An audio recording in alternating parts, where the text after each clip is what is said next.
Oi, gente, bem-vindos à 15ª leitura de Outsider. A gente parou aqui no capítulo 4, página 391.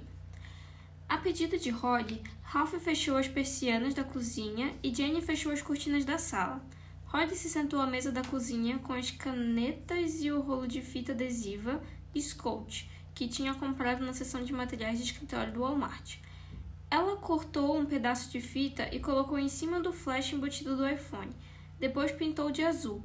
Em seguida, cortou outro pedaço, pôs em cima da fita pintada de azul e coloriu de roxo. Holly se levantou e apontou para a cadeira mais próxima do batente em arco. Era nessa cadeira que ele estava sentado? Era. Holly tirou as duas fotos da cadeira usando o flash. Foi até o arco e apontou de novo. E foi aqui que ele ficou? Foi, bem aí, mas não havia marcas no tapete de manhã. Ralph procurou. Holly se apoiou em um joelho, tirou 4 fotos do tapete e se levantou. Certo, deve servir. Ralph, pergunta Jenny, você sabe o que ela está fazendo? Ela transformou o celular em uma luz negra improvisada. Uma coisa que eu mesmo podia ter feito se tivesse acreditado na minha esposa. Nossa! Já conheço esse truque há pelo menos 5 anos. Está procurando por manchas, não está? Resíduos, como a coisa do celeiro? Mas se houver algum, vai ser em pouquíssima quantidade, senão daria para ver a olho nu. Dá para comprar um kit online para fazer esse tipo de teste. O nome é Checkmate. Mas isso deve ser o suficiente. Foi Bill que me ensinou. Vamos ver o que temos, se é que temos alguma coisa. Eles se aproximaram dela, um de cada lado, e dessa vez Holly não se importou com a proximidade física. Estava absurda demais e cheia de esperanças. Eu acredito em Holly, disse ela a si mesma. As manchas estavam lá, um borrão amarelo leve no assento da cadeira, onde o invasor tinha se sentado, e vários outros, como pequenos pingos de tinta no tapete na extremidade do arco. Puta merda, murmurou Ralph. Olhem essa, disse Holly. Ela afastou os dedos para ampliar um borrão no tapete. Estão vendo como forma um triângulo para a direita? É de uma das pernas da cadeira. Ela voltou até o móvel e tirou outra foto com flash, só que dessa vez bem embaixo. Novamente, os 3 se reuniram em volta do celular. Holly afastou os dedos de novo e uma das pernas da cadeira pulou para frente. Foi por onde escorreu. Podem abrir as persianas e as cortinas se quiserem. Quando a cozinha estava de novo cheia de luz matinal, Ralph pegou o celular de Holly e viu as fotos outra vez, mudando de uma para outra e voltando. Sentiu o muro da descrença começar a desmoronar, e no fim das contas, só foram necessárias algumas fotos e uma pequena tela de iPhone. O que isso quer dizer? Perguntou Jenny. Em termos práticos, ele esteve ou não esteve aqui? Como eu disse, não tive a oportunidade de fazer nada perto da quantidade de pesquisa que precisaria para dar uma resposta da qual pudéssemos ter certeza. Mas se tivesse que dar um palpite, eu diria as duas coisas. Jenny balançou a cabeça para arejá-la. Não entendi. Ralph estava pensando nas portas trancadas e no alarme que não tinha disparado. Você está dizendo que esse cara era um... Fantasma foi a primeira palavra que surgiu na mente dele, mas não era a palavra certa. Não estou dizendo nada, disse Holly, e Ralph pensou. Não está, porque quer que eu diga. Quer que ele era uma projeção, um avatar, como nos videogames que o nosso filho joga? Uma ideia interessante, disse Holly. Os olhos dela estavam cintilando. Ralph achava, com certa intuição, que ela talvez estivesse segurando um sorriso. Tem resíduo, mas a cadeira não deixou marcas no tapete, falou Jenny. Se ele esteve aqui em algum sentido físico, ele estava leve? Talvez tão leve quanto um travesseiro de penas, e você diz que fazer essa projeção deixa ele exausto? Parece lógico, ao menos para mim, disse Holly. A única coisa que podemos ter certeza é que alguma coisa esteve aqui quando você desceu na madrugada de ontem. Você concordaria com isso, detetive Anderson? Sim, e se não começar a me chamar de Ralph, Holly, vou ter que prender você. Do nada, que piadinha de policial de 40 anos. Como eu voltei lá pra cima? Perguntou Jane. Não me diga que ele me carregou quando eu desmaiei. Duvido muito, disse Holly. Ralph disse, talvez uma espécie de... Isso é só um palpite. De sugestão hipnótica? Não sei, tem muita coisa que a gente talvez nunca saiba. Eu gostaria de tomar uma chuveirada se não houver problema. Claro, disse Jenny. Vou fazer uns ovos mexidos e quando Holly começou a se afastar... Ai, meu Deus. Holly se virou. A luz do fogão estava acesa, acima de um dos queimadores. Tem um botão. Quando olhou as fotos, Jenny pareceu empolgada. Agora parecia apavorada. É preciso apertá-lo para acender a luz. Havia o suficiente daquela coisa aqui para fazer isso, pelo menos. Holly não disse nada, nem Ralph. Capítulo 5, página 394. Depois do café da manhã, Holly voltou para o quarto de hóspede, em teoria para arrumar suas coisas. Ralph desconfiava que ela estivesse, na verdade, lhe dando tempo e privacidade para se despedir da esposa. Ela tinha algumas esquisitices, aquela Holly Gibney, mas não era burra. Hammond e Yates vão ficar de olho em você, disse ele para a Jane. Os dois tiraram um dia de folga. Eles fizeram isso por você? E acho que por Terry. Eles se sentem quase tão mal quanto eu em relação a toda essa história. Está com a sua arma? Na mala de mão. Quando pousarmos, vou prender no cinto. E ela que vai estar com a dele. Quero que tire a sua do cofre. Fique com ela por perto. Você acha mesmo? Não sei o que pensar e estou com Holly nisso. Apenas deixe a arma por perto e não atire no carteiro.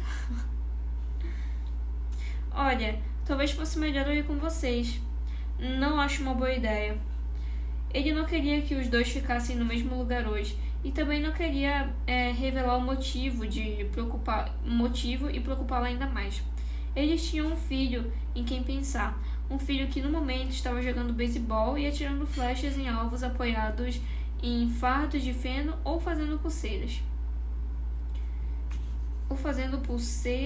de contas. Enfim. Derek, que não era muito mais velho do que Frank Peterson, Derek, que simplesmente supunha, como a maioria das crianças, que os pais eram imortais. Você pode estar certo, disse ela.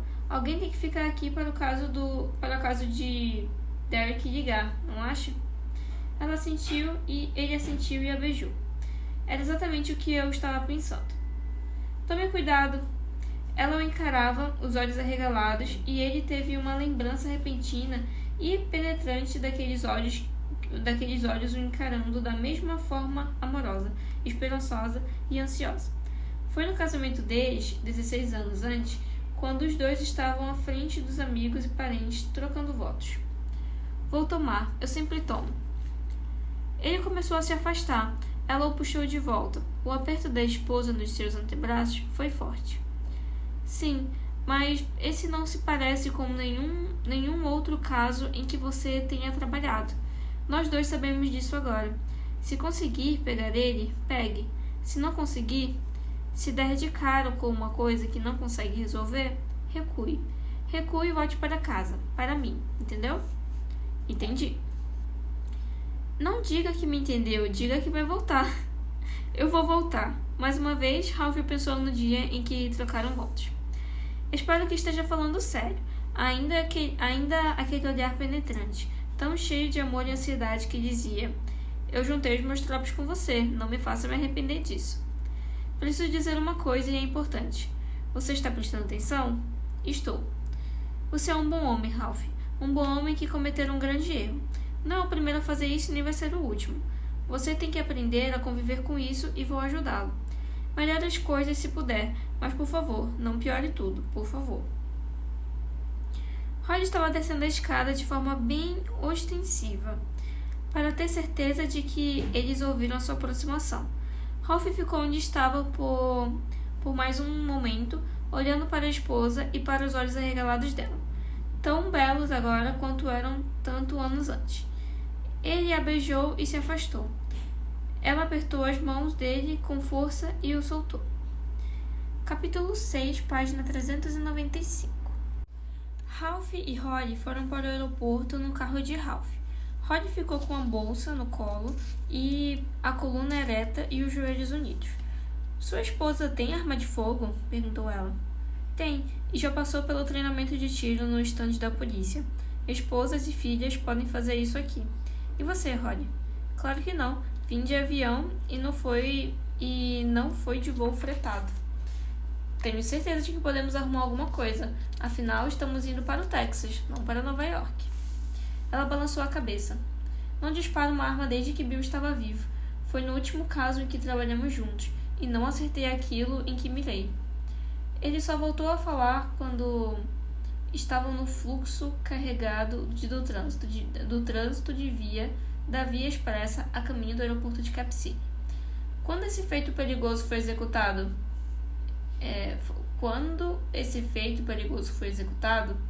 ele disse: as amostras do celeiro estão no laboratório de polícia da Polícia Estadual. O que você acha que vão encontrar quando enfim examinarem tudo com aquele equipamento sofisticado? Alguma ideia?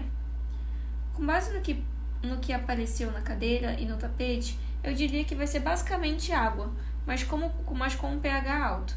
Acho que pode haver traços de um fluido similar a muco, do tipo produzido pela glândula bulboretral, também conhecida como glândula de Cooper, batizada em homenagem ao anatomista William Cooper.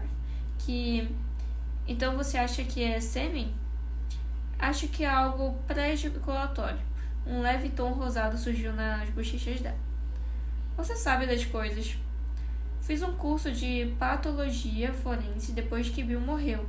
Vários cursos, na verdade. Frequentar cursos fazia o tempo passar.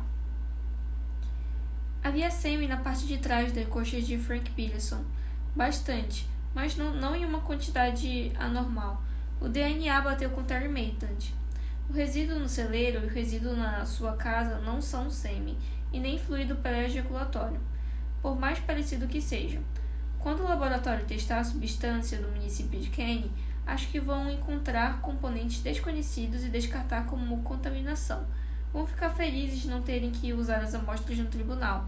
Não vou considerar a ideia de que estão lidando com uma substância desconhecida. A substância que ele exsuda ou que libera quando muda. É o que eu pensei.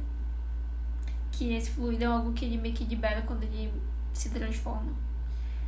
Quanto ao sêmen encontrado no garoto Peterson, tenho certeza de que o forasteiro também deixou o sêmen quando matou as garotas Howard.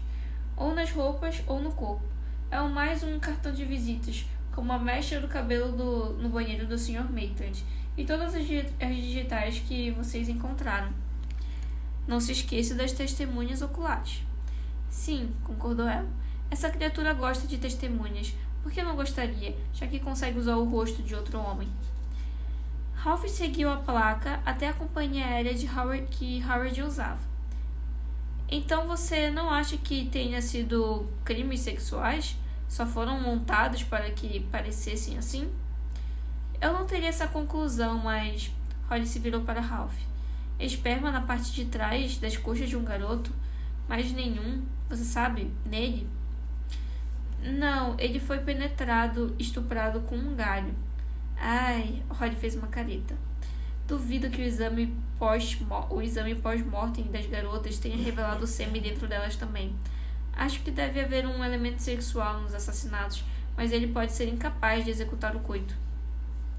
É o que acontece com muitos serial killers normais. Ele riu disso, uma contradição tão grande quanto uma obscura luminosidade, mas não retirou o que disse, porque o único substituto em que conseguia pensar era serial killers humanos.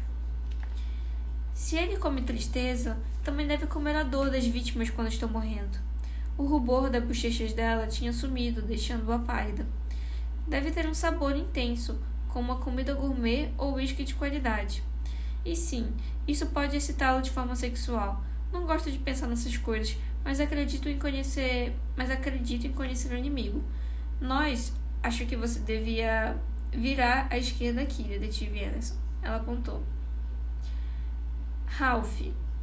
Isso, vire à esquerda, Ralph. É o caminho que leva a King Air. Capítulo 7, página 397.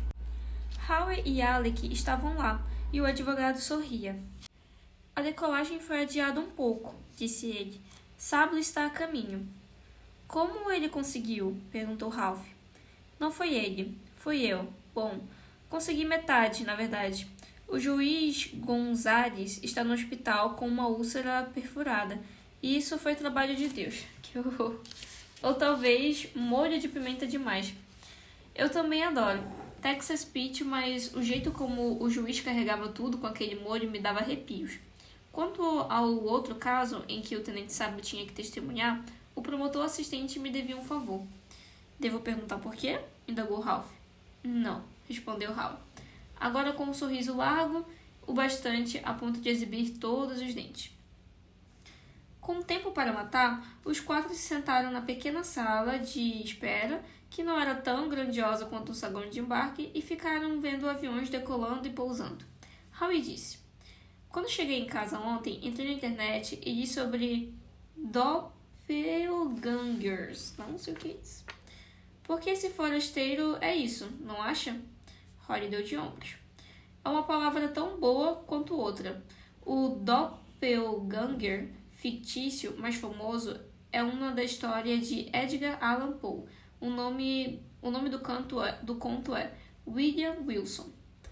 Jane conhece ele, disse Ralph. Nós conversamos sobre essa história. Mas já houve muitos casos na vida real, centenas, ao que parece, inclusive no Lusitânia, não sei como fala. Havia uma passageira chamada Rachel Withers na primeira classe, e várias pessoas viram outra mulher idêntica a ela, a ponto de ter a mesma mecha branca no cabelo durante a viagem.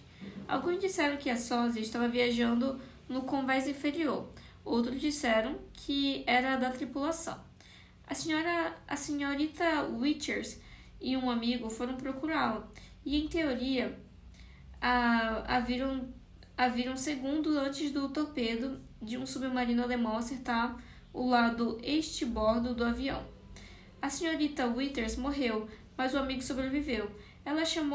Ele chamou a sósia de Arauta da Desgraça. O escritor francês Guy de Maupassant encontrou o seu doppelganger um dia quando estava olhando na rua em Paris, à mesma altura, o mesmo cabelo, os mesmos olhos, o mesmo bigode, o mesmo sotaque. Eu acabei de pesquisar o que é isso, e um doppelganger é uma réplica ou sósia de uma pessoa, e é visto como um duplo maligno ou sobrenatural de um indivíduo, e a aparição dele pode ser um mau presságio. Que faz sentido, né? Tipo, tinha 2 mulheres, né, idênticas, vistas parece que no aeroporto, e uma delas foi... Aeroporto não, acho que numa viagem, enfim. E uma delas morreu. E é o que meio que tem acontecido, né? Tipo, todo mundo aqui nessas histórias que tiveram um duplo, a outra pessoa morreu ou se deu mal. Tá, voltando aqui. Bom, os franceses, disse Alec, dando de ombros. O que podemos esperar deles? Maupassant deve ter pegado uma taça de vinho para o sujeito. O caso mais famoso aconteceu em 1845 em uma escola para meninas na Letônia. A professora estava escrevendo no quadro negro quando a sósia perfeita entrou na sala, parou do lado dela e imitou cada gesto, só que sem o giz, e em seguida foi embora. 19 alunas viram isso acontecer. Não é incrível? Nossa, que bizarro! Ninguém respondeu. Ralph estava pensando em um melão infestado em pegadas que desapareciam e em uma coisa que o amigo falecido de Holly disse: não há fim para o universo. Ele pensou que algumas pessoas podiam achar que o conceito animador, bonito até. Ralph, um homem que se ateve aos fatos durante toda a vida profissional, achava apavorante. Bom, eu acho incrível, disse Howie, com certo mau humor. Alec disse: me responda uma coisa, Holly. Se esse cara absorve os pensamentos e as memórias das vítimas quando rouba o rosto delas, por algum tipo de transfusão de sangue mística, imagino como ele não sabia onde ficava o atendimento médico mais próximo. E tem ainda a esbelta Rainwater, a motorista de táxi. Maitland a conhecia do programa de beisebol infantil, mas o cara que ela levou para o Brawl agia como se não a conhecesse. Não a chamou de esbelta nem de Rainwater, chamou-a de senhora. Não sei, disse Rory com irritação. Tudo que sei, peguei no ar, e digo isso literalmente, porque eu estava nos aviões quando fiz a pesquisa. A única coisa que posso fazer é tirar conclusões, e estou cansada disso. Talvez seja como leitura dinâmica, disse Ralph. Os leitores dinâmicos têm muito orgulho de conseguir ler livros compridos de cabo a rabo de uma vez só. Mas o que captam são apenas as linhas gerais. Se você fizer perguntas sobre detalhes, eles costumam não saber. O detetive fez uma pausa. Pelo menos é o que minha esposa diz. Ela faz parte de um clube do livro e tem uma moça que sempre se gaba da velocidade com que lê as obras. Jenny fica louca da vida. Eles viram a tripulação abastecer, o King Air e os 2 pilotos fazerem a inspeção para voo. Holly pegou o iPad e começou a ler. Ralph achava que ela estava progredindo com bastante velocidade na leitura. Às 15 para as 10, um Subaru Forester entrou no estacionamento da Regal e Yoni Sabo saiu, jogando uma mochila camuflada no ombro enquanto falava no celular. Ele encerrou a ligação quando estava se aproximando. Amigos, como estão? Bem, disse Ralph se levantando. Vamos botar o time em campo. Estava falando com Claude Bolton. Ele vai nos encontrar no aeroporto de Plainview.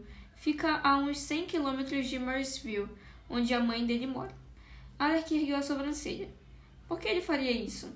O homem está preocupado. Diz que não dormiu muito à noite. Se levantou umas 6 vezes. Parecia que tinha alguém vigiando a casa.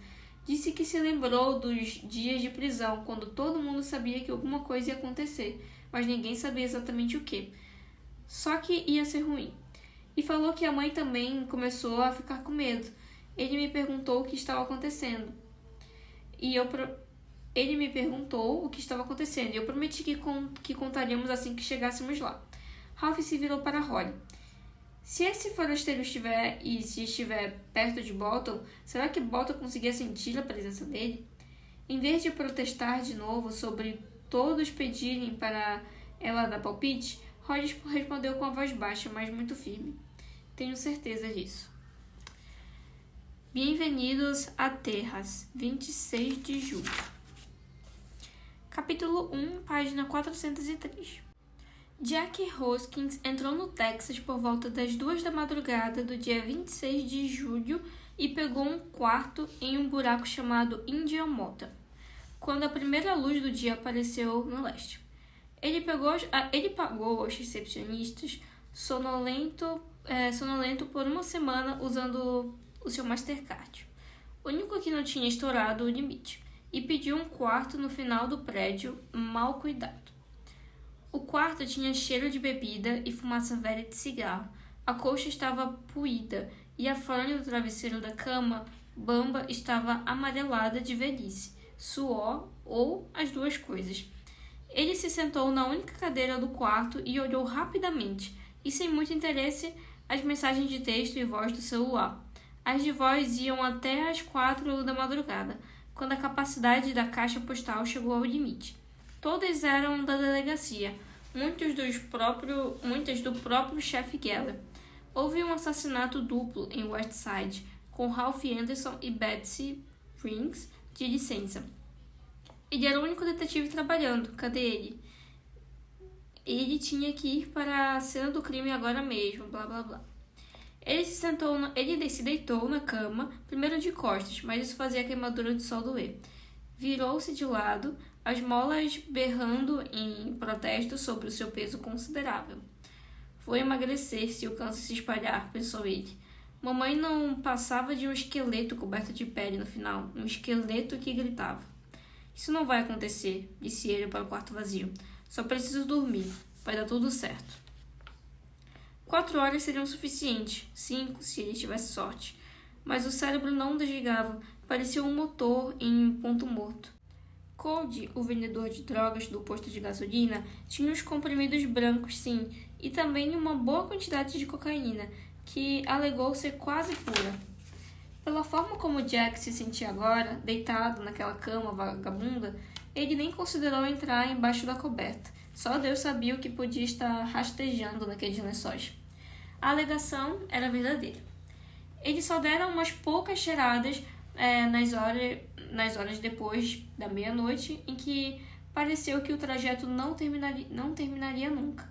E agora sentia como se nunca mais fosse dormir. Na verdade, sentia como se pudesse telhar uma casa inteira e depois correr 8 quilômetros. Mas o sono acabou chegando, embora fosse leve e assombrado por pesadelos com a mãe. Quando acordou, já passou do meio-dia e o quarto estava quente, apesar do ar-condicionado vagabundo. Ele foi ao banheiro, mijou e tentou olhar a nuca latejante.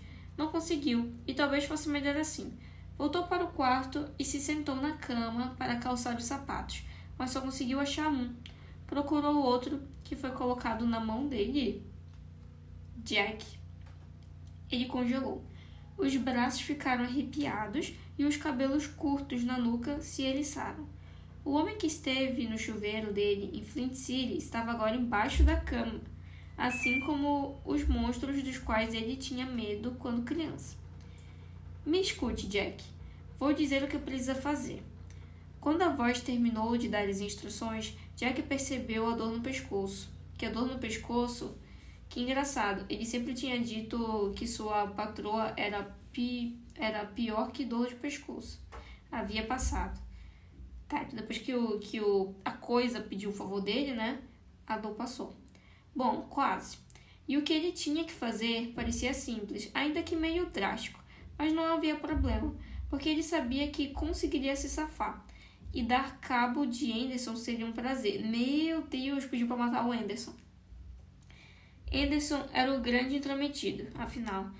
O senhor, sem opinião, estava pedindo por aquilo. Era uma pena em relação aos outros, mas não era culpa de Jack. Foi Anderson que os arrastou junto. Que pena, coitadinhos, murmurou. Depois que calçou os sapatos, Jack ficou de joelhos e olhou embaixo da cama. Havia muito poeira lá, e uma parte parecia mexida, mas não havia mais nada. E isso era bom, um alívio. Jack não duvidaria que o visitante tinha estado lá, assim como tinha certeza do que estava tatuado nos dedos que empurraram o sapato para a mão dele, Kent. Com a dor da queimadura bem reduzida e a cabeça relativamente clara, ele achou que conseguiria comer alguma coisa. Bife com ovos, talvez. Ele tinha um bom trabalho à frente e precisava repor as energias. Um homem não podia viver só de pó e bolinhas. Sem comida, ele podia acabar desmaiando no sol quente e aí ficaria todo queimado. Falando em sol, a luz acertou em cheio quando ele saiu e o pescoço latejou em aviso. Ele percebeu consternado que não tinha protetor solar e que esqueceram o creme de aloe. Acho que é aloe vera. Cara, como é que a pessoa tá com suspeita de câncer de pele e não tem um protetorzinho, um protetor solar, né? Era possível que vendesse alguma coisa parecida no restaurante ao lado do motel, junto com o resto das tralhas que sempre havia perto da caixa registradora, em alguns lugares como aqui. Camisetas, bonés, CDs de country e souvenirs. E souvenirs navajo feitos no camburra. Deviam vender alguns itens essenciais junto daquela merda, porque a cidade mais próxima era... Ele parou de repente, uma das mãos esticadas para a porta do restaurante, espiando pelo vidro sujo. Eles estavam lá, Anderson e o seu grupo de babacas felizes, incluindo a mulher magrela com franja grisalha. Tinha também uma velha de cadeira de rodas e um homem musculoso com cabelo preto, curto e cavanhaque. A velha riu de alguma coisa e depois começou a tossir. Mesmo do lado de fora, Jack conseguia ouvir. Parecia uma retroescavadeira em marcha lenta. O homem de cavanhaque deu alguns tapas nas costas dela e todos gargalharam. Quero ver rirem depois que eu cuidar de vocês, pensou Jack. Mas na verdade era bom eles estarem rindo, senão ele podia ter sido visto. Ele se virou tentando entender a cena que presenciara, não o bando gargalhando. Ele não ligava para aquilo, mas quando o cara de cavanhaque esticou a mão para bater nas costas da mulher de cadeira de rodas, Jack viu as tatuagens nos dedos dele. O vidro estava sujo e a tinta azul estava desbotada, mas ele sabia o que dizia. Can't. Como o homem saiu debaixo da cama dele e foi para a lanchonete tão rápido era um mistério que Jack Hoskins nem queria tentar resolver. Ele tinha um trabalho a fazer, isso bastava, e se livrar do câncer que crescia na sua pele era só parte do problema. Livrar-se de Ralph Anderson era outra parte, e seria um prazer. O senhor sem opinião.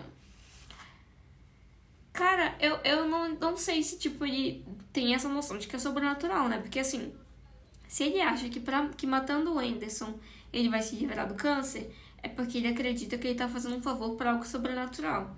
Mas ele também, assim, pensa na lógica de assim, como é que o cara saiu debaixo da minha cama e foi parar lá no mercado? Entendeu? É como meio que pensar em lógica. Mas eu não sei, talvez ele pense que o Bolton é tipo um ser místico, sobrenatural, algo assim. Capítulo 2, página 406. O aerodrome de Plainville ficava nos arredores da cidadezinha cansada a que atendia. Havia uma única pista de pouso que Ralph achou horrivelmente curta. O piloto acionou os freios a toda assim que as rodas tocaram no chão. E os objetos que não estavam presos saíram voando. Eles pararam em uma linha amarela no final da faixa estreita de asfalto, a menos de 10 metros de uma vala cheia de mato, água parada e latas de cerveja Shiner. Cara, acho que não tem quem faça eu andar qual o nome? Num aviãozinho desses pequenos, cara. Bem-vindos a nenhum lugar específico, comentou Alec quando King Air seguiu na direção de um terminal pré-fabricado que parecia capaz de se desfazer na próxima ventania. Havia uma van suja de terra os esperando. Ralph reconheceu como sendo um modelo Companion com acesso para cadeiras de rodas, mesmo antes de ver a placa de deficiente. Cloud Bolton, alto, musculoso, com calça jeans desbotadas, camisa azul, botas de cowboy surradas e um boné do Texas Ranger, estava parado ao lado do veículo. Ralph foi o primeiro a descer do avião e esticou a mão. Depois de um segundo de hesitação, Cloud a apertou. O detetive achou impossível não olhar para as letras apagadas nos dedos do homem. Kent. Obrigado por facilitar as coisas, disse Ralph. Você não precisava fazer isso, e agradeço. Ele apresentou os outros. Holly apertou a mão dele por último e disse: Essas tatuagens nos seus dedos são sobre bebê? Certo, pensou Ralph. Essa é a peça do quebra-cabeça que esqueci de tirar da caixa. Sim, senhora, isso mesmo. Bolton ficou como alguém repassando uma lição bem repetida e amada. Bolton falou como alguém repassando uma lição bem repetida e amada. O grande paradoxo é assim que chamam nas reuniões do AA daqui. Ouvi pela primeira vez na prisão. Você deve beber, mas não pode. Me sinto assim em relação aos cigarros, disse Rod. Bolton sorriu. E Ralph pensou no quanto era estranho que a pessoa menos apta socialmente do grupinho deles fosse a quem deixou Bolton mais à vontade. Não que o homem parecesse preocupado, estava mais para alerta. Sim, senhora, os cigarros estão difíceis. Como você está indo? Não fumo há quase 1 ano, disse Rod. Mas vou levando um dia de cada vez. Não posso e devo. Entendo bem. Ela sabia desde sempre o que as tatuagens nos dedos queriam dizer? Ralph não tinha uma resposta. A única forma de romper o paradoxo não posso, devo, é com a ajuda de um poder maior. Então arrumei um e mantenho o meu medalhão da sobriedade à mão. O que me ensinaram foi que, se desse vontade de beber, era para enfiar o medalhão na boca. Se ele derreter, eu posso ir tomar uma. Rod abriu aquele sorriso radiante do que Ralph estava começando a gostar tanto. Eu já estou chipando aqui Ralph e Rod. Enfim. A porta lateral da van se abriu e uma rampa enferrujada apareceu. Uma senhora grande com um cabelo branco extravagante saiu de uma cadeira de rodas. Ela tinha um pequeno tanque verde de oxigênio no colo, com um tubo plástico saindo dele até a cânula nasal dela. Claude, por que está aí parado com essas pessoas no sol? Se vamos sair daqui, se apresse. Daqui a pouco já é tarde. Essa é minha mãe, disse Claude. Mas esse é o detetive Anderson. Mãe, esse é o detetive Anderson, que me interrogou sobre aquela coisa que contei para você. As outras pessoas são novas para mim. Howie, Alec e Uni se apresentaram para a senhora. Rod foi a última. É um grande prazer conhecer vocês, senhora Bolton. Love Hill. Bom, vamos ver o que acha disso quando me conhecer melhor. É melhor eu ir ver o nosso carro, disse Howie. Acho que é aquele estacionamento perto da porta. Ele apontou para um SUV de tamanho médio, azul escuro. Eu sigo na frente com a van, falou Claude. Vocês não vão ter problema nenhum de me acompanhar. Não tem muito tráfego na estrada de Marysville. Por que não vem com a gente, querida? Perguntou Love Bolton para Rod. Não quer fazer companhia a uma velha? Ralph esperava que Rod recusasse, mas ela aceitou na mesma hora. Só me deu um minuto. Ela fez sinal para Ralph com os olhos e ele a seguiu na direção de King Air enquanto Claude olhava a mãe virar a cadeira e subir a rampa. Um avião pequeno estava decolando naquela porta. O Ralph não conseguiu ouvir o que Rod falava. Ele se aproximou. O que digo para eles, Ralph? Eles com certeza vão perguntar o que estamos fazendo aqui. Ele pensou e disse. Por que não cita os pontos principais? Eles não vão acreditar em mim. Isso fez Ralph sorrir. Rod, acho que você lida muito bem com a descrença. Capítulo 3, página 408. Eu tô achando que eles vão acreditar. Talvez a mãe dele, né, a mãe do Bolton, a Love, por já ser uma senhora, né, de 70 e poucos anos, talvez ela tenha tido alguma experiência nesse tempo de vida dela. E o Bolton, talvez por ter alguma experiência de cadeia, vai que na cadeia tem alguma conversa sobre. Enfim. Capítulo 3, página 408. Como muitos ex-presidiários, pelo menos os que não queriam correr o risco de voltar para a cadeia, Claude Bolton dirigiu a Van Dodge Company a exatamente 5 km por hora abaixo do limite de velocidade. Depois de meia hora de percurso, ele entrou no India Motor e Café, saiu do carro e falou quase pedindo desculpas para Howie, que estava atrás do volante do carro alugado. Espero que não se importe de pararmos para comer, disse ele. Minha mãe se sente mal se não come regularmente, e ela nem teve tempo de fazer sanduíche. Fiquei com medo de nos atrasarmos. Ele baixou a voz, como se estivesse relevando um segredo vergonhoso. É o açúcar no sangue dela. Quando cai, ela desmaia. Tenho certeza de que todos gostaríamos de comer alguma coisa. A história que a moça contou, a Rod já contou. Por que não conversamos quando chegarmos à sua causa, Claude? Disse Ralph. Ele assentiu. Acho que é melhor. O restaurante tinha um cheiro não desagradável de gordura, feijão e carne frita. Neil Diamond estava no jukebox cantando I Am a Sid, em espanhol. Os pratos especiais, que não eram muitos, eram exibidos atrás do balcão. Acima da passagem para a cozinha havia uma fotografia desfigurada de Donald Trump. O cabelo louro tinha sido pintado de preto. Ele ganhou uma franja lateral e um bigode. Embaixo, alguém tinha escrito: Yankee veste a casa. Yankee, volte para casa. A princípio, Ralph ficou surpreso. Afinal, o Texas era um estado republicano, o mais republicano possível. Mas ele lembrou que, se os brancos não eram minorias, perto da fronteira, era por pouco. Eu acho que deviam ter feito o Trump de emo, com uma franja emo. Eles se sentaram na extremidade do salão, como Howie e Alec a uma mesa para dois e o resto uma mesa maior ali perto. Eles se sentaram na extremidade do salão, com Howie e Alec a uma mesa para dois e o resto a uma mesa maior ali perto. Acho que eles devem ter juntado mesa, não? Por ele ser um grupo grande. Ralph pediu um hambúrguer, Rod pediu uma salada, que acabou sendo mais alface, iceberg murcha do que qualquer outra coisa. Uni e os Bolton pediram um prato mexicano que consistia em um taco, um burrito e uma empanada. A garçonete colocou uma jarra de chá gelado na mesa sem que ninguém precisasse pedir. Love Bottom observava a Yuni, os olhos alertas como os de um pássaro.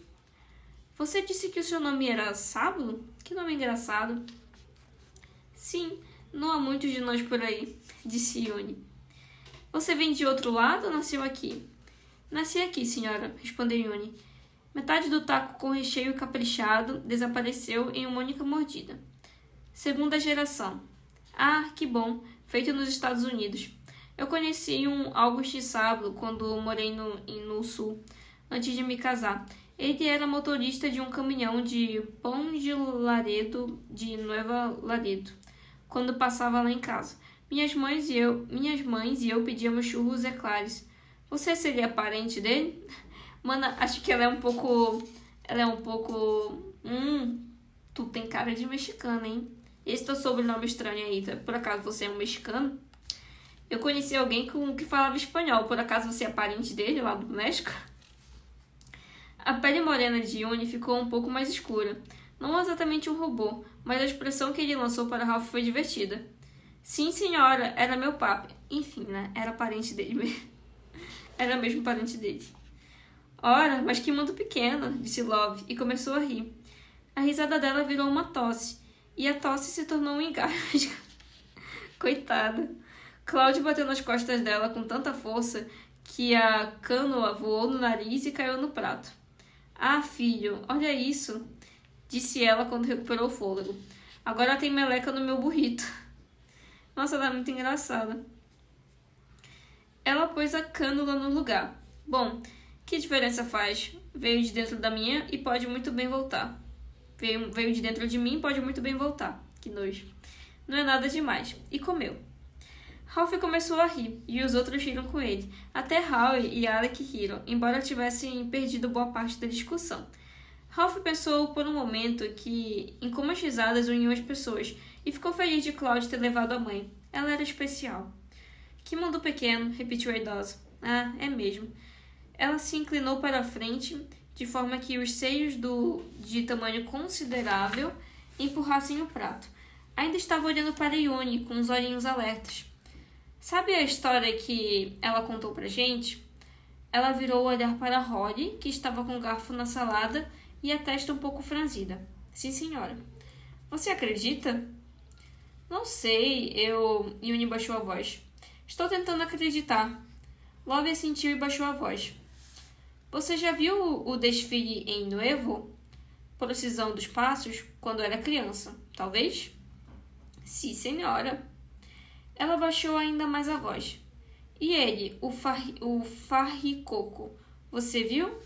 Sim, respondeu Yuni, e embora Love Bottom fosse tão branca quanto possível. Ralph pensou que o amigo tinha passado a falar espanhol sem nem mesmo perceber. Ela baixou a voz ainda mais. Fez você ter pesadelos? Yuni hesitou e disse. Sim, muitas pesadilhas. Ela se encostou satisfeita e séria. Olhou para Cláudio. Escute esse pessoal, filho. Você está com um problema sério, acho. Ela piscou para Yuni, mas não como piada. Seu rosto estava sério. Muitos. Será que ela também tem, tipo, uma descendência mexicana, algo assim? Capítulo 4, página 410. Quando a pequena caravana voltou para a estrada, Ralph perguntou a Yuni sobre Procissão dos Passos. Procissão dos Passos. É um desfile da Semana Santa, disse Yuni. Não é exatamente aprovado pela igreja, mas fazem vista grossa. Faricoco? É a mesma coisa que é o cuco de Holly? Pior, respondeu Yuni. Ele estava com uma expressão sombria. Pior até que o homem do saco. O Farricoco é um homem encapuzado, é a morte. A morte? Mas por que eu vou fazer isso com as crianças? Capítulo 5, página 411. Deixa eu ver aqui. Tá. A gente vai, acho que ler até o capítulo 8. Tá. Capítulo 5, página 411. Quando chegaram à casa dos Bolton, em Marshville, já eram quase 3 horas da tarde, e o calor os atingia como um martelo. Eles se reuniram na pequena sala, onde o ar-condicionado, um barulhento aparelho que pareceu a Ralph velho o suficiente para ter direito à aposentadoria, se esforçava para acompanhar tantos corpos quentes. Claude foi até a cozinha e voltou com latas de coca em um isopor. Se esperavam por cerveja, deram azar, disse ele. Não tenho aqui. Refrigerante está ótimo, disse Howie. Acho que nenhum de nós vai tomar álcool enquanto não resolvemos essa questão da melhor maneira possível. Conte pra gente sobre a noite de ontem. Se bem que eu acho que álcool é a melhor opção para resolver um problema desse, quando você tá com um problema desse.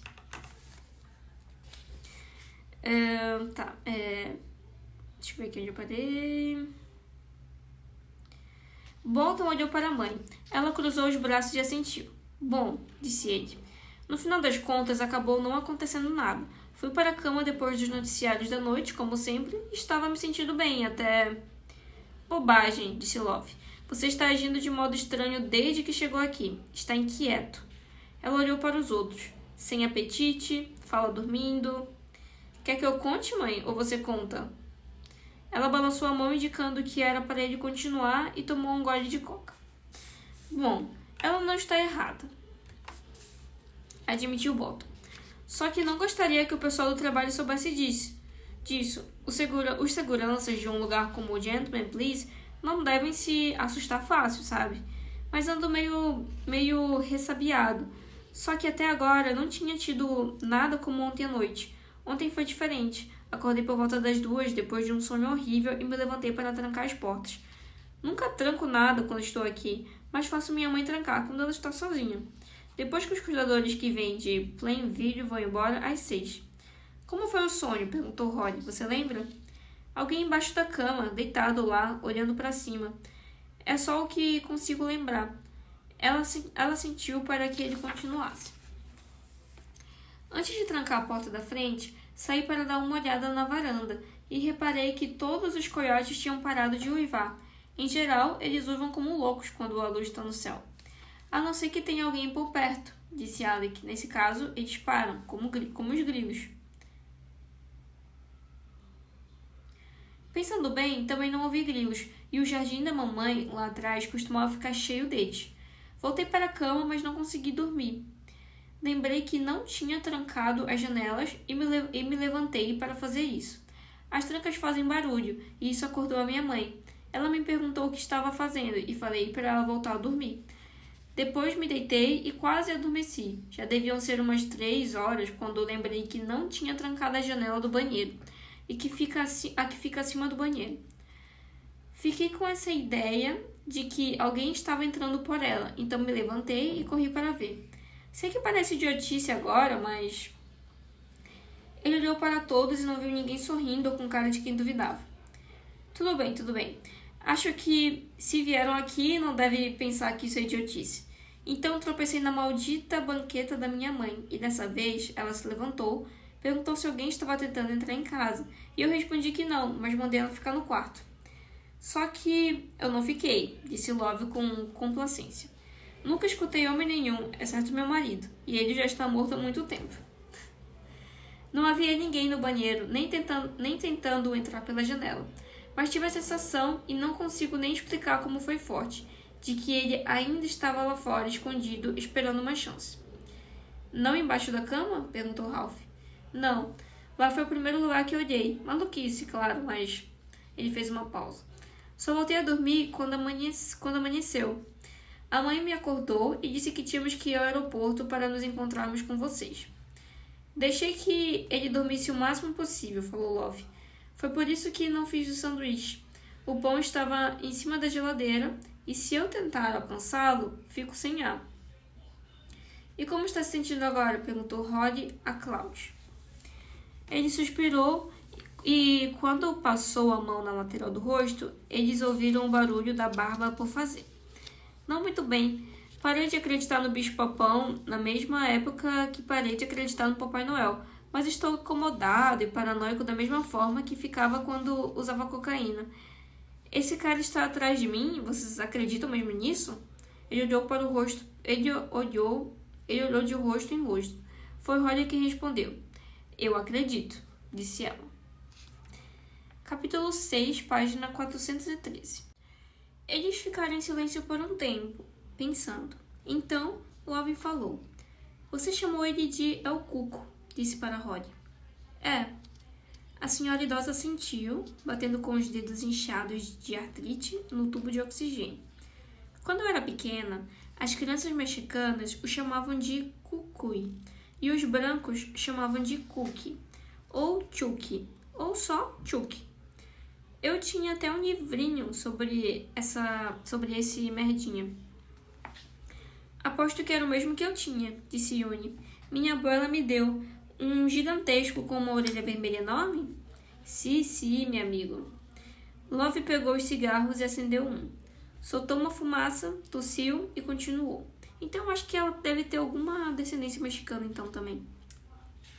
Na história, havia 3 irmãs.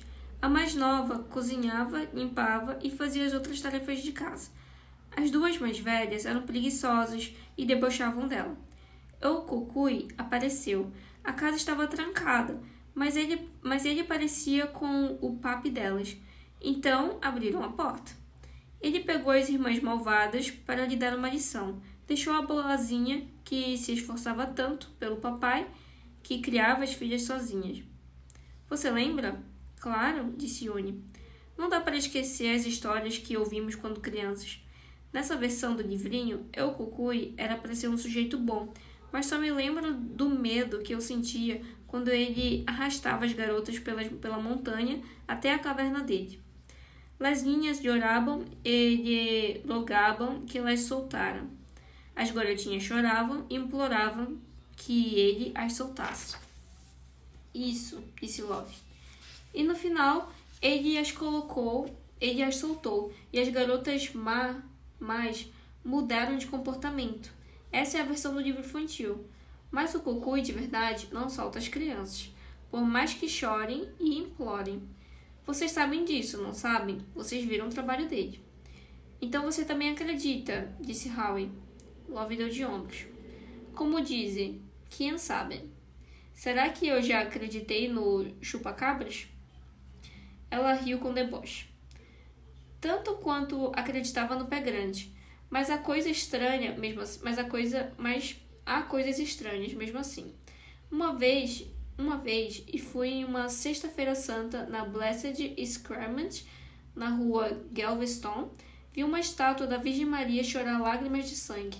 Nós todos vimos. Mais tarde, o padre Joaquim disse que era só ferrugem molhada debaixo das cáries escorrendo pelo rosto dela. Mas não sabíamos a verdade. O padre também, dava para ver nos olhos dele. Ela voltou a olhar para Rory. Você disse que já viu coisas. Sim, respondeu Rory, com a voz baixa. Acredito que existam algumas coisas. Talvez não seja o El Cuco tradicional, mas pode ser a criatura na qual as lendas se baseiam. Acho que sim. O garoto e as garotas que vocês mencionaram. Ele bebeu o sangue deles e comeu a carne. Esse forasteiro? Talvez, disse Alec. Com base nas cenas do crime, é possível. E agora ele é eu, falou Bolton. E o cara, vocês acham, ele só precisou de um pouco do meu sangue. Ele bebeu também? Ninguém respondeu, mas Ralph conseguia ver as coisas que parecia Terry Maitland fazendo exatamente aquilo. Conseguia ver com uma clareza horrível.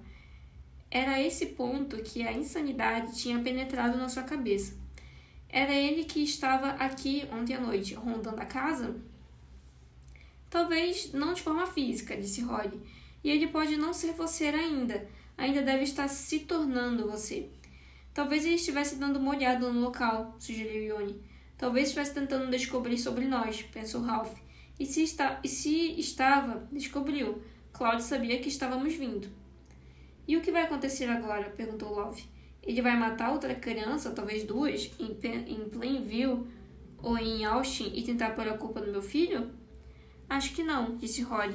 Duvido que ele esteja forte o suficiente. Meses se passaram entre Ralph Holmes e Terry Maitland, e ele anda ativo demais.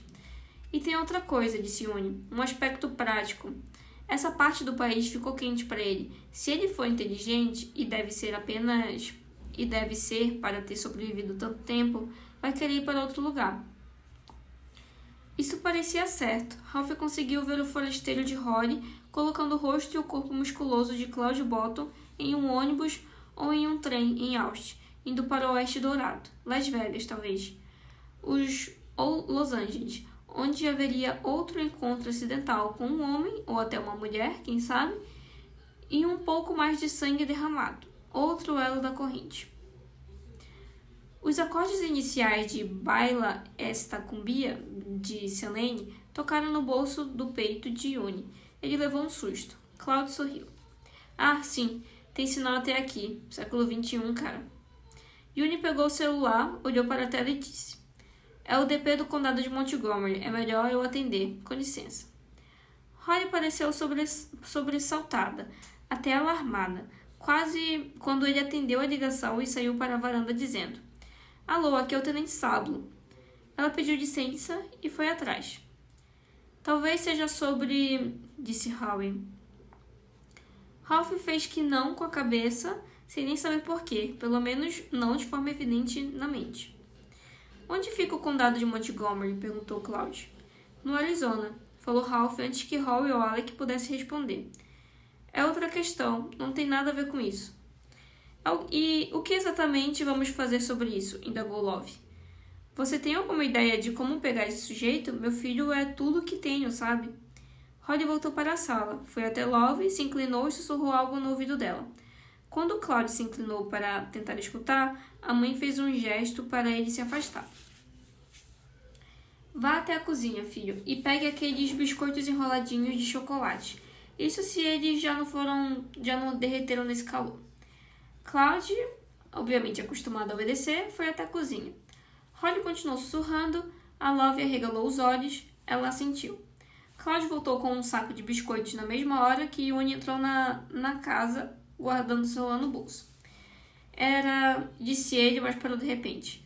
Rory tinha se virado de leve, de costas para Cloud. Ela levou um dedo aos lábios e balançou a cabeça imperceptivelmente. Não era nada importante, disse ele. Pegaram um cara, mas não o que estamos procurando. Cloud colocou os biscoitos, que de fato pareciam meio derretidos, no saco de celofane, na mesa e olhou ao redor com desconfiança. Acho que não era isso que você estava começando a dizer. O que está acontecendo? Ralph pensou que era uma boa pergunta. Lá fora, na estrada rural, uma picape passou, a caçamba fechada refletindo o sol de uma forma que o levou a apertar os olhos. Filho, disse Love, quero que entre no carro e dirija até Tripit para comprar umas refeições de frango no Hardway Heaven. É um lugar bom. Vamos dar comida para essa gente e depois eles podem ir embora e passar a noite no Índia. Não é lá grande coisa, mas é um teto. O Tipsit fica a 65 km daqui, protestou Cloud. Jantar para 7 pessoas vai custar uma fortuna e tudo vai estar gelado quando eu voltar. Eu esquento no fogão, disse ela com calma. A comida vai ficar fresquinha. Agora vá. Ralph gostou da forma como Cloud pôs as mãos no quadril e olhou para ela com humor e exasperação. Você está tentando se livrar de mim. É isso mesmo, concordou Love, apagando o cigarro em um cinzeiro de metal cheio de guimbas. Porque se a senhorita Rory aqui estiver certa, o que você sabe, ele sabe. O que você sabe, ele sabe. Talvez não tenha importância, talvez todas as cartas já estejam na mesa. Mas talvez não. Então seja um bom filho e vá buscar o nosso jantar. Howie pegou a cadeira. Deixa que eu pago, Cloud. Não precisa, disse ele de mau humor. Eu posso pagar. Não estou duro. Howie abriu um sorriso de advogado. Eu insisto. Cloud pegou o dinheiro e guardou na carteira presa ao cinto por uma corrente. Olhou para os convidados, ainda tentando passar mau humor. Mas acabou rindo. Minha mãe costuma ter o que quer, disse ele. Acho que já deu para perceber isso. Capítulo 7, página 417. A estrada da casa dos Boltons, a Rural Star Road 2, acabava levando a uma rodovia de verdade, a 190, que vinha de Austin. Antes de chegar lá, uma estrada de terra com 4 pistas, atualmente muito mal cuidadas, bifurcava para a direita. Era marcado por um outdoor, que também caía aos pedaços. Exibia uma família feliz descendo uma escada em espiral.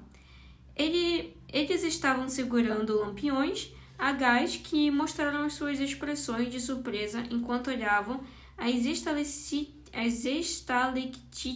no alto. A frase abaixo da família dizia: "Visitem um buraco de Murphville, uma das maiores maravilhas da natureza."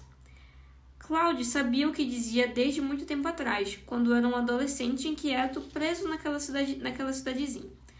Mas, nos dias atuais, só dava para ler "Visitem o buraco e Yuri's Maravilhas."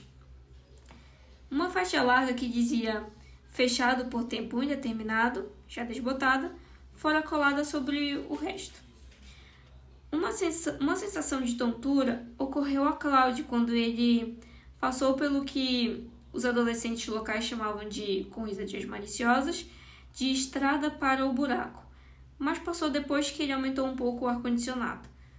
Apesar de ter protestado, o homem estava feliz de sair de casa. A impressão de estar sendo observado passara. Ele ligou o rádio, sintonizou a estação Outlaw Country, encontrou Waylon Jennings, o melhor, e começou a cantar junto. Frango de Hardway Heaven. Talvez não fosse uma ideia tão ruim. Ele podia pedir uma porção de anéis de cebola só para ele e ir comendo no caminho de volta, enquanto ainda estivessem quentes e gordurosos. Eu tô achando que lá onde ele tá deve ser muito quente, porque eles vivem falando de calor, de sol, enfim, lá no Texas. Enfim, capítulo 8 aqui já é um pouquinho maior, então vou fechar a leitura aqui. Eu já separei aqui e vai ficar faltando 4 leituras. Em 4 leituras, ou seja, mais 4 horas, a gente consegue finalizar o livro. Essa é a 15ª, né? Como essa é a 15ª leitura, já passou 15 horas.